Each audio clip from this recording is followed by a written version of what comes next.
Bayangkan, seorang hakim yang berani menjatuhkan vonis mati pada tokoh paling kontroversial di Indonesia. Publik memujinya, media menjulukinya simbol ketegasan hukum. Tapi di balik tepuk tangan itu, ada kenyataan pahit. Dia gagal duduk di kursi Hakim Agung. Hari ini kita bongkar cerita di balik kegagalan mengejutkan Hakim Alimin Ribut Sujono. Di balik gedung megah Mahkamah Agung dan hiruk-pikuk politik Senayan, ada satu kisah yang mengguncang opini publik. Seorang hakim tinggi dikenal tegas dan lurus tiba-tiba terhenti langkahnya menuju kursi Hakim Agung. Dialah Alimin Ribut Sujono. Nama yang sebelumnya dielu-elukan publik karena keberaniannya memutus perkara besar, mendadak lenyap dari daftar calon Hakim Agung yang lolos.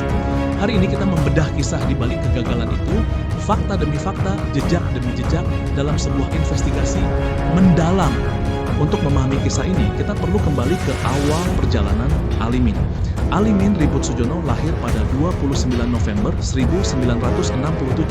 Sejak 1992, ia meniti karir sebagai hakim di berbagai pengadilan negeri, mulai dari tingkat paling bawah hingga akhirnya menjabat hakim tinggi di Banjarmasin. Integritasnya dibentuk dari pengalaman panjang. Rekan sejawat menyebutnya hakim lurus, jarang terseret isu miring. Ia pernah menjadi ketua PN Bantul, memutus ratusan kasus pidana dan perdata, dan dikenal dengan sikap profesional. Karirnya seolah siap menuju puncak, Mahkamah Agung. Titik balik, popularitasnya datang dari satu kasus besar. Nama Alimin mencuat ke publik nasional setelah ia menjadi bagian dari majelis hakim yang menjatuhkan vonis mati pada Ferdy Sambo, kasus pembunuhan berencana yang paling menyita perhatian publik dalam satu dekade terakhir.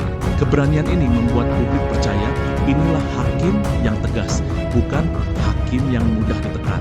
Namun keberanian di ruang sidang belum tentu jadi tiket emas untuk naik ke kursi Hakim Agung. Lalu tibalah saat yang menentukan seleksi Hakim Agung. Bulan September ini, Komisi 3 DPR menggelar uji kelayakan dan kepatutan. Ada 16 calon Hakim Agung yang diuji, Alimin termasuk diantaranya. Harapan publik tinggi. Media menyebutnya Hakim Vonis Mati Sambo.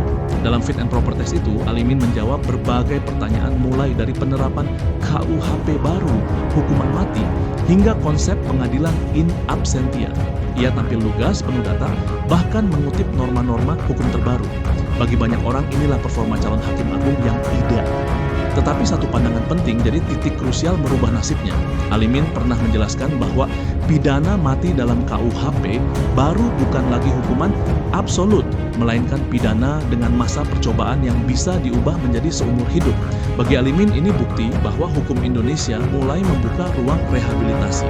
Pandangan progresif ini membuat sebagian pihak kagum, tapi di saat yang sama memunculkan resistensi. Ada yang menilai ia terlalu lunak, ada pula yang menilai ia terlalu keras karena rekam jejak vonis-vonisnya. Dan inilah momen paling mengejutkan dari seluruh proses yang terjadi. Meski tampil meyakinkan, hasil akhir justru mencengangkan. Alimin tidak mendapatkan satupun suara dari fraksi di DPR. Nama yang ramai diberitakan justru hilang dari daftar akhir 10 Hakim Agung terpilih.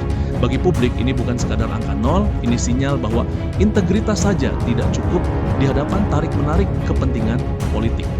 Di balik pintu rapat DPR, cerita yang berbeda berputar.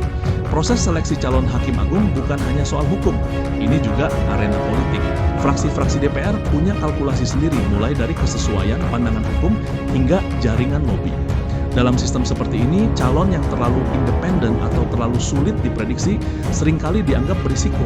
Alimin dengan reputasi keras dan tidak bisa diatur, tampaknya jatuh ke dalam kategori ini. Integritasnya yang tak tergoyahkan justru jadi bumerang. Vonis mati terhadap Ferdy Sambo hanyalah satu contoh. Alimin juga pernah memutus hukuman berat pada jaringan narkoba internasional hingga kasus-kasus korupsi daerah. Tegas, konsisten, tapi di mata politisi justru bisa berarti tidak kompromi. Ini sisi gelap seleksi yang jarang diungkap. Kisah ini mencerminkan masalah yang lebih besar. Kegagalan Alimin lolos seleksi memunculkan pertanyaan besar. Jika hakim berintegritas saja bisa gagal, bagaimana dengan yang lain? Apakah kita sedang menyaksikan sistem meritokrasi atau sekadar panggung politik? Apakah seleksi Hakim Agung kita benar-benar transparan atau hanya formalitas untuk melegitimasi kesepakatan politik. Sementara itu, 10 nama lain melenggang ke Mahkamah Agung. Mereka membawa catatan masing-masing. Publik kini mengamati apakah mereka akan menunjukkan keberanian seperti Alimin atau justru berjalan aman dalam bayang-bayang kepentingan politik. Publik dan pakar hukum tak tinggal diam. Mereka bereaksi penuh ragam. Pakar hukum menilai kegagalan Alimin sebagai kehilangan besar bagi Mahkamah Agung. Di media sosial, banyak yang menyebut Alimin korban tarik-menarik kekuasaan. Di sisi lain, sebagian politisi menilai hasil ini wajar karena seleksi adalah hak DPR. Dan kesimpulannya, kasus Alimin Ribut Sujono memberi pelajaran penting, hukum tak pernah berdiri di ruang hampa.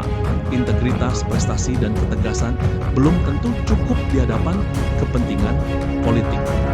Jika kita ingin peradilan yang benar-benar independen, kita perlu memperjuangkan sistem seleksi yang transparan, objektif, dan bebas intervensi. Pertanyaannya, apakah kita siap?